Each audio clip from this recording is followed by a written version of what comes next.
सदी की शुरुआत से ही प्रौद्योगिकी में तेजी से सुधार हुआ है। हमारी वास्तविकता अब उन चीजों से भरी हुई है जो पिछले कुछ दशकों में महज सपने थे। यह देखते हुए कि अतीत कैसे सामने आया है, मैं उत्सुक था कि अगले 30 साल कैसे दिखेंगे। इसलिए मैंने इस बारे में थोड़ी खोजबीन की कि 2050 में हमारे लिए जीवन कैसा दिख सकता है। स्वागत है आपका एसके टेक्निकल मेनिया में। आइए एक नजर डालते हैं नैनो टेक्नोलॉजी। सबसे पहले नैनो टेक्नोलॉजी पर एक नजर। पिछले कुछ सालों में वैज्ञानिकों ने रोमांचक विकास किए हैं और नैनो टेक्नोलॉजी के लिए कई अभिनव अनुप्रयोगों की खोज की है। जैसा कि यह है, नैनो टेक्नोलॉजी में जीवन को बदलने की क्षमता है।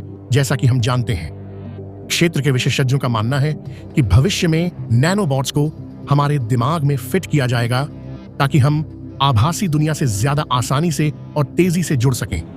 मस्तिष्क कंप्यूटर इंटरफेस तकनीक के उपयोग से दिमाग और कंप्यूटर एक हो जाएंगे, जिससे मनुष्य बहुत शक्तिशाली प्राणी बन जाएंगे जिसके पास अनंत जानकारी और समस्याओं के समाधान तक पहुंच होगी जिन्हें दिमाग हल नहीं कर पाएगा।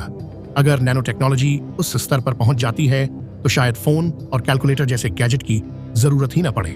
खैर, यह भविष्य के छात्रों के लिए बहुत रोमांचक है। ऐसा लगता है कि गणित अब सार्वभौमिक चुनौती नहीं रह जाएगा। 3D प्रिंट तकनीक। भविष्य में हम जिस अगली तकनीकी उन्नति की उम्मीद कर सकते हैं वह है 3D प्रिंट तकनीक का उदय। 3D प्रिंट तकनीक पहले से ही उन्नत है, लेकिन हम उम्मीद कर सकते हैं कि यह 2025 में और भी उन्नत होगी। अभी हमारे पास 3D प्रिंटेड उपकरण और घर हैं। भविष्य में हम और अधिक उपकरण और शायद परिवहन के कुछ तरीके भी प्रिंट कर सकेंगे। अगर बड़ी मशीनें बनाई जाती हैं तो यह तकनीक उन सभी के लिए भी सुलभ हो जाएगी जो 3D प्रिंटर चाहते हैं। अगर ओपन सोर्स 3D प्रिंटेबल फाइलों का मौजूदा चलन जारी रहता है तो यह संभावनाएं बनाना कि क्या प्रिंट किया जा सकता है, इससे पहले कि हर कोई फर्नीचर और हथियारों जैसी अपनी बड़ी वस्तुओं को प्रिंट करे, बहुत समय नहीं लगेगा। खैर, यहां एक विचार है। भोजन के लिए एक किफायती 3D प्रिंटर विकसित करने के बारे में क्या ख्याल है? ग्लोबल वार्मिंग के बावजूद दुनिया की भूख का अंत हो सकता है। चिकित्सा। अब हम फोन के विलुप्त होने से मृत्यु के उन्मूलन की ओर बढ़ रहे हैं। खैर, 2050 तक मृत्यु की अंतिमता अतीत की बात हो सकती है।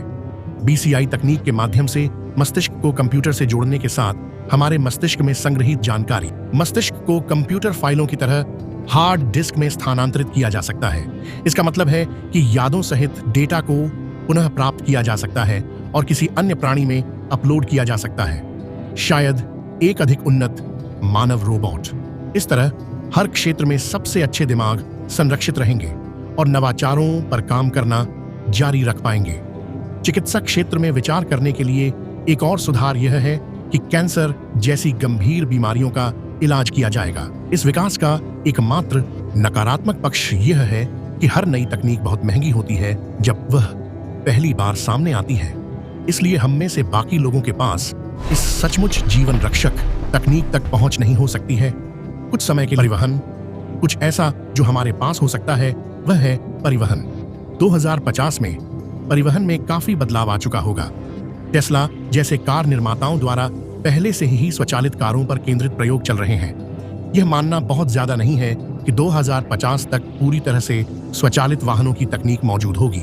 ऐसे स्वचालित वाहनों के कुछ उल्लेखनीय लाभों में ट्रैफिक संबंधी मौतों में भारी कमी शामिल है, क्योंकि वाहन ट्रैफिक नियंत्रण प्रणालियों के साथ सहयोग करेंगे। एक और लाभ जीवन शैली में बदलाव है जो स्वचालित वाहन लाएंगे। वाहन को चलाने की आवश्यकता नहीं होने के कारण लोग यह चुनने के लिए स्वतंत्र होंगे कि उन्हें क्या चाहिए। अधिक उत्पादक होने के लिए, क्योंकि वे यातायात में बिताए गए समय की मात्रा को देखते हुए बहुत अधिक खाली समय यात्रा करते हैं। एक और दिलचस्प विकास एलन द्वारा हाइपरलूप 1 परियोजना है, जिसका उद्देश्य सार्वजनिक परिवहन के बड़े हिस्से को भूमिगत करना है। 310 किमी घंटा की ऐतिहासिक गति से विद्युत चुंबकीय उत्तोलन के उपयोग के साथ यह ट्रेन परिवहन के एक तेज, सस्ते और स्वच्छ तरीके का अवसर प्रस्तुत करती है। और यदि अधिक लोग इसे चुनते हैं तो परिवहन पर अभी भी यातायात संबंधी घटना ईंधन की आवश्यकता कम होगी। भविष्य के सभी परिवहन साधनों में उपयोग किया जाने वाला ईंधन अक्षय ऊर्जा होगा। वर्तमान में ग्लोबल वार्मिंग और प्राकृतिक संसाधनों के घटने के खतरे से त्रस्त है। इसलिए हमें ऊर्जा के अधिक स्थायी स्रोत को अपनाने पर विचार करने की आवश्यकता है। अब हाइपरलूप 1 विद्युत चुंबकीय उत्तोलन की खोज कर रहा है और ऑटोमोबाइल उद्योग भी हानिकारक वाहन उत्सर्जन को कम करने के तरीकों की तलाश कर रहा है। ये सभी प्रयास कार्बन उत्सर्जक ईंधन के उपयोग को रोकने के लक्ष्य को प्राप्त करने के उद्देश्य से हैं। इनके अलावा महासागरों, पवन, सौर और तापीय ऊर्जा पर शोध किया जा रहा है। विशेष रूप से एक कंपनी ब्लू राइज, एक विशेषज्ञ डेवलपर महासागर तापीय ऊर्जा रूपांतरण, एक ऐसी परियोजना पर काम कर रहा है जो जीवाश्म ईंधन के उपयोग को पूरी तरह से समाप्त कर सकता है। उम्मीद है कि ब्लू राइज और उनके सहयोगी जल्द ही हमारे सामने आने वाली कुछ पर्यावरणीय समस्याओं को कम करने में सफल होंगे। अंतरिक्ष अब अगर कोई एक चीज है जिसे हमारी मौजूदा पर्यावरणीय चुनौतियों के लिए एक कम करने वाले विकल्प के रूप में उल्लेख किया गया है, तो वह है अंतरिक्ष अन्वेषण और उपनिवेशीकरण। स्पेसएक्स और ब्लू ओरिजिन जैसी कंपनियां स्थानिक अन्वेषण के लक्ष्यों के साथ अंतरिक्ष प्रौद्योगिकी में क्रांति लाने के लिए तैयार हैं और अंततः लोगों को अन्य ग्रहों पर उपनिवेशों में रहने में सक्षम बनाना चाहती हैं। 2050 तक पहले से ही किए गए सभी कदमों के साथ अंतरिक्ष पर्यटन भी उन लोगों के लिए एक वास्तविकता होगी जो इसे वहन कर सकते हैं। दुर्भाग्य से कक्षा की यात्रा काफी महंगी होगी, जिससे यह कम से कम शुरुआत में बेहद अमीर लोगों के लिए विशेष हो जाएगी। कृत्रिम बुद्धिमत्ता ऐसी चीज है जो सभी के लिए उपलब्ध हो सकती है। क्या कृत्रिम बुद्धिमत्ता पहले से ही यहाँ वर्णित अधिकांश नवाचारों की तुलना में अधिक उन्नत है? कृत्रिम बुद्धिमत्ता का विकास वर्षों के दौरान और बेहतर होता जाएगा। क्षेत्र के विशेषज्ञों का मानना है कि एआई जीवित मस्तिष्क की प्रसंस्करण शक्ति को पार कर जाएगा। यह डरावना नहीं होगा यदि यह रोबोटिक सर्वनाश का द्वार नहीं खोलता। सौभाग्य से वैज्ञानिकों को अभी भी यह पता लगाना है कि एआई में सभी महत्वपूर्ण मानवीय मूल्यों को कैसे शामिल किया जाए, इससे पहले कि यह एक कृत्रिम बुद्धिमत्ता बन जाए। हमारी रोजमर्रा की जिंदगी का एक हिस्सा, लेकिन एआई का उदय निश्चित रूप से कार्यबल का चेहरा बदल देगा। इतना ही नहीं, बल्कि नौकरी बाजार में भी आमूल चूल परिवर्तन होगा और जिस तरह से चीजें चल रही हैं, दुनिया की लगभग आधी मौजूदा नौकरियां खत्म हो जाएंगी, एआई मशीनों और रोबोट द्वारा ले ली गई। 2050 में दुनिया अब की तुलना में अधिक परस्पर जुड़ी हुई और यहां तक कि अधिक डेटा द्वारा संचालित होगी। हम में से कुछ को निश्चित रूप से करियर बदलने पर विचार करना होगा। शिक्षा, जैसे जैसे नौकरी बाजार बदलता है, शिक्षा में भी कुछ महत्वपूर्ण बदलाव देखने को मिलेंगे। पहले से ही डिजिटल शिक्षा में वृद्धि हुई है, खासकर महामारी के दौरान। 2050 तक पूरी तरह से डिजिटल स्कूल आम हो जाएंगे। भले ही हम शारीरिक रूप से स्कूलों में गए हों, उन्हें किताबों की कोई जरूरत नहीं। दुनिया अब की तुलना में अधिक परस्पर जुड़ी हुई और यहां तक कि अधिक डेटा द्वारा संचालित होगी। हम में से कुछ को निश्चित रूप से करियर बदलने पर विचार करना होगा। इसके बजाय टैबलेट और लैपटॉप का उपयोग किया जाएगा। उच्च शिक्षा की विशेषज्ञों का मानना है कि 70% से अधिक छात्र आबादी ऑनलाइन डिग्री में नामांकित होगी, जिससे शिक्षा अधिक वैश्वीकृत हो जाएगी।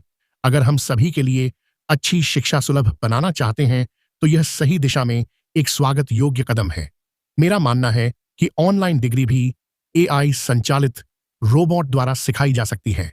उस समय मैं कल्पना कीजिए कि रोबोट पाठ्यक्रम सामग्री तैयार करने, व्याख्यान देने और असाइनमेंट को चिह्नित करने में सक्षम होंगे। दुख की बात है कि आप अपने व्याख्याता की बांह मोड़ने में असमर्थ हो सकते हैं, इसलिए वे आपको एक समय सीमा देते हैं। मेटावर्स का विस्तार। अब हम मेटावर्स की ओर बढ़ते हैं। जब से फेसबुक के सीईओ मार्क जुकरबर्ग ने इसकी घोषणा की है, सोशल मीडिया की दिग्गज कंपनी के माध्यम से आभासी वास्तविकता है और आप सही जगह पर आए हैं। मेटावर्स एक आभासी वास्तविकता वाला कंप्यूटर जनित वातावरण है, जिसमें आप एआई सक्षम सॉफ्टवेयर के माध्यम से अन्य उपयोगकर्ताओं के साथ बातचीत कर सकते हैं। तो यह उपयोगकर्ताओं का प्रतिनिधित्व करने वाले अवतारों के साथ सिमुलेशन के बारे में है। जैसे जैसे मेटावर्स के कार्य अधिक विकसित होते जाएंगे, 2050 तक यह एक पूर्ण आभासी अनुभव प्रदान करने में सक्षम होगा, जिसमें आपके अपने घर के आराम से खरीदारी से लेकर यात्रा करना शामिल होगा। जितना हम एक दूसरे से जुड़ेंगे उतना ही हम अलग रहेंगे। अगला नंबर पैसे का है। भले ही हम अभी भी पैसे का इस्तेमाल करेंगे, लेकिन एक चीज जिसका इस्तेमाल पिछले कुछ सालों में कम होता जा रहा है वह है नकदी। इस चलन को ध्यान में रखते हुए 2050 में नकदी का इस्तेमाल शायद ही हो। सभी लेन देन वर्चुअल तरीके से किए जाएंगे और एआई और विकेंद्रीकृत वित्त के कारण वित्तीय लेन देन के नए तरीके सामने आएंगे। जैसे जैसे दुनिया धीरे धीरे उन तकनीकों को अपनाना शुरू करेगी, हमें शायद अब अपनी किराने की खरीदारी भी खुद नहीं करनी पड़ेगी, जिससे पारंपरिक कागज और प्लास्टिक के पैसे और भी कम उपयोगी हो जाएंगे। टेस्ला की तरह, जो अपनी कार के पुर्जे जरूरत के हिसाब से खुद ही मंगवाता है।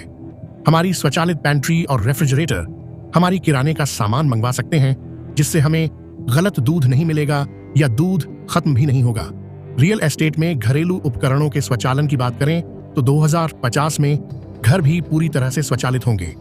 स्मार्ट घर, हालांकि स्मार्ट घर पहले से ही मौजूद हैं, लेकिन अगले कुछ दशकों में जो विकास उपलब्ध होंगे वे हमारे मौजूदा हालातों में बहुत सुधार होंगे। 2050 में स्मार्ट घरों में एआई एक्टिवेशन के पूरे फंक्शन होंगे, जिससे घर हमारे मूड और जरूरतों को समझ सकेगा और हमें कोई दिक्कत नहीं होगी।